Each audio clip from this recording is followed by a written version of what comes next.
Hello friends, welcome to Sri Tamil channel. இன்றைக்கி நம்ம பார்க்க போகிறது என்னன்னு பார்த்தீங்கன்னா, பீர்க்கங்காய் பருப்பு கடையல். ரொம்ப சிம்பிளாக டக்குன்னு ஒரு 10 நிமிஷத்தில் இந்த கடையலை நாம் சூப்பராக செஞ்சு முடிச்சிடலாம். சுட சுட சாதம் சப்பாத்தி கூட இந்த கடையல் ரொம்பவே நல்லாயிருக்கும். ரொம்ப ரொம்ப ஹெல்த்தியான இந்த பீர்க்கங்காய் பருப்பு கடையல் எப்படி செய்யலான்னு வாங்க பார்க்கலாம். இந்த கடையல் செய்கிறதுக்கு முதல்ல ஒரு 50 கிராம் பாசிப்பருப்பை தண்ணியில் நல்லா வாஷ் பண்ணிவிட்டு ஒரு 10 நிமிஷம் தண்ணியில் ஊற வச்சுருக்கேன். இப்போ இந்த பாசிப்பருப்பை ஒரு குக்கரில் சேர்த்துக்கலாம்.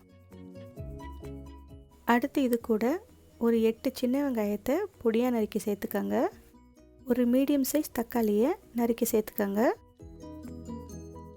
ஒரு 300 கிராம் பீர்க்கங்காயை தோலை சீவிட்டு இந்த மாதிரி பொடியாக நறுக்கி சேர்த்துக்கோங்க. 1/4 ஸ்பூன் மஞ்சத்தூள் சேர்த்துக்கோங்க. ஒரு 4-5 பச்சை மிளகாயை பொடியாக நறுக்கி சேர்த்துக்கோங்க. காரத்துக்கு பச்சை மிளகாய் மட்டும்தான் அப்படின்றதுனால உங்கள் காரத்துக்கு ஏற்ற மாதிரி கூட குறைய சேர்த்துக்கோங்க. பாசிப்பருப்பு பீர்க்கங்காய்ன்றதுனால இது கொஞ்சம் காரமாக இருந்தால் தான் நல்லாயிருக்கும், அதனால் அதுக்கேற்ற மாதிரி சேர்த்துக்கோங்க. உப்பு தேவையான அளவு சேர்த்துக்கோங்க. 1 கப் அளவுக்கு தண்ணி சேர்த்துக்கோங்க. தண்ணி சேர்த்து குக்கரை மூடி மீடியம் ஃப்ளேமில் ஒரு 3 விசில் வர வரைக்கும் நாம் இதை வேக வச்சு எடுத்துக்கலாம். இப்போ பார்த்தீங்கன்னா பருப்பு காய் ரெண்டுமே நல்லா சாஃப்டாக வெந்திருக்கு. இப்போ நாம் இதை ஒரு கரண்டியை வச்சு லேசாக மசிச்சு விட்டுக்கலாம். அடுத்து ஒரு பேனில் ஒரு 2 டேபிள் ஸ்பூன் எண்ணெய் சேர்த்துக்கோங்க. எண்ணெய் லேசாக சூடானதும் 1/2 ஸ்பூன் கடுகு உளுத்தம்பருப்பு போட்டு தாளிச்சுக்கோங்க.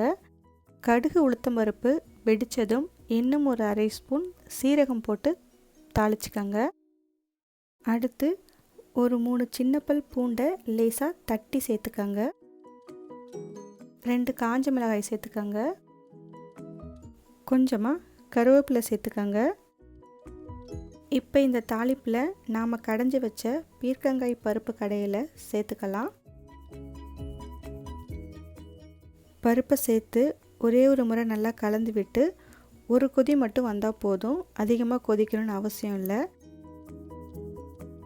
லேசாக கொதிக்க ஆரம்பித்ததும் நாம் ஸ்டவ்வை ஆஃப் பண்ணிடலாம்.